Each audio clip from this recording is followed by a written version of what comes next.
साथीहरू तपाईहरुले खानु भएको छ यो दाची जो भुटानको ट्रेडिसनल सब्जी हो एमा दाची त यहाँ अन्त दिदीले बनाउनु हुँदैछ अन्त यहाँनिर हेर्नुस् है सब रेडी गरिसकेको छ यसमा आलु यसको खोर्सानी सुकेको खोर्सानी यसको बिन्स मुला सबै काटेर यहाँ रेडी पारेर अन्तखेरि पानी तेल हालेर यहाँ बोइल गर्नु हुँदैछ नुनहरु हालेर हेर्नुस् बोइल गर्नु हुँदैछ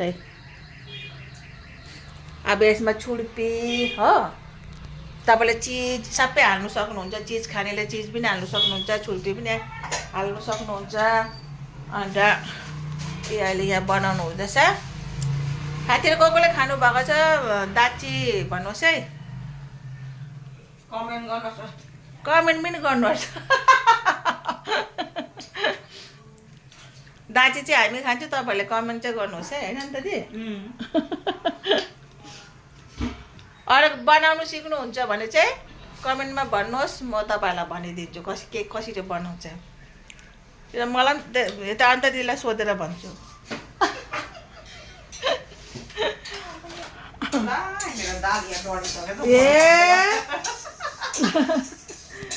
ब्लगको चक्करमा यहाँ अन्त दिदीको दाल डढिसक्यो